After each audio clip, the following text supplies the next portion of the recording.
สบายดีข้าพเจ้าชื่อนางเกาะธรรมวงศ์มื้อนี้จะมารายงานวิชาประสบการณ์วิชาชีพครูหนึ่งคือนำพาโดยอาจารย์ปวีสุวรรณวงศ์หมู่เพื่อนทุกคนเคยคิดว่าเป็นอย่างเฮาคือเฮียนอ่อนเฮียนบ่เก่งคือกับหมู่มื้อนี้เราจะมาพูดเกี่ยวกับ8วิธีเฮียนให้เก่งซึ่งจะเป็นจังไดนั้นเอาไปติดตามเบิ่งนำกันเลย 1. คือกินและนอนให้เพียงพอแน่นอนเลยว่าถ้าหากว่าเรากินอาหารให้เพียงพอกินให้ครบ5 หมู่ก็จะเฮ็ดให้สมองของเราเฮ็ดเบียกได้อย่างดีเลยและบ่หิวในเวลาเรียนเฮ็ดให้มีสมาธิในการเรียนและแน่นอนในการนอนก็เช่นเดียวกัน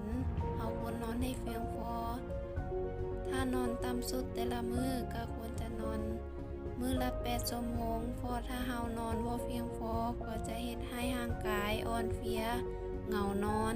ซึ่งจะบ่มีสมาธิในการทำเรียนสมองนั่นเลย 2. หัดแก้บทเลขและเวียกว่านด้วยตนเองการแก้บทเลขและเวียกว่านด้วยตนเองนั้นเป็นการสร้างนิสัยให้ตนเองเพราะถ้าเฮาใกล้หรือลอกแบบคนอื่นมาก็อาจจะเฮ็ดให้เฮาบ่เข้าใจบทเรียนในบทที่เฮาเรียนมานั่นเลย 3. บ่เรียนหนังสือแบบจื้อจำนั่นก็หมายความว่าในการเรียนทุกชั่วโมงเฮาจะบ่เรียนหนังสือแบบจื้อจำหรือเรียนแบบนกแก้วเพราะมันอาจจะเฮ็ดให้เฮาลืมได้ไวในชั่วโมงที่เฮาเรียนนั้นเฮาอาจจะจื้อแต่เมื่อเฮาอยู่ดนไปเฮาก็จะลืมมันไปแต่ถ้าหาก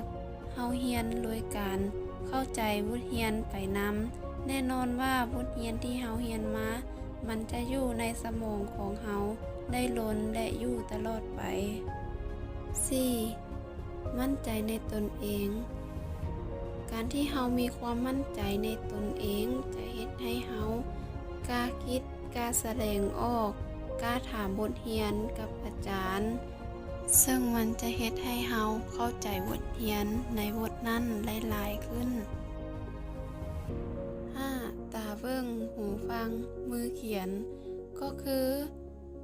เฮาต้องมีสมาธิในการฟังเสียก่อนอาจารย์เว้าหยังแล้ว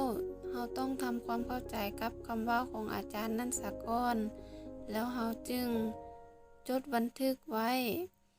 แต่เฮาบ่ควรที่จะฟังไปเขียนไป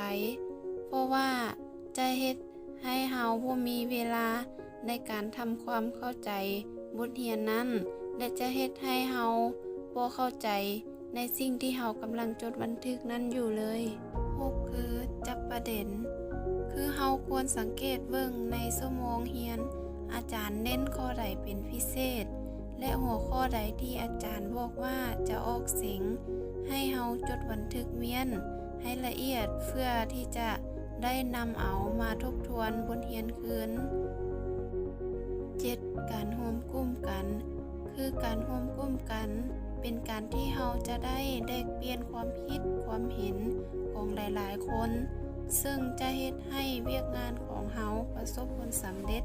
ได้เป็นอย่างดี 8. บ่มีอคติ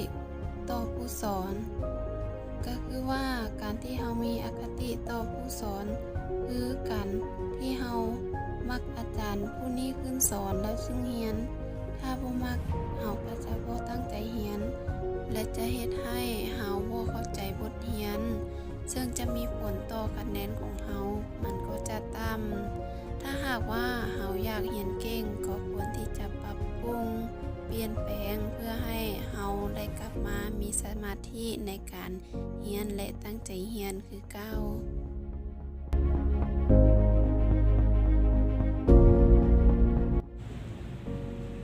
เป็นจังไดเพื่อนหลังจากที่ได้รับชม8วิธีเรียนให้เก่งแล้วถ้าหากว่าเพื่อนคนไหนอยากพัฒนาตนเองอยากเรียนให้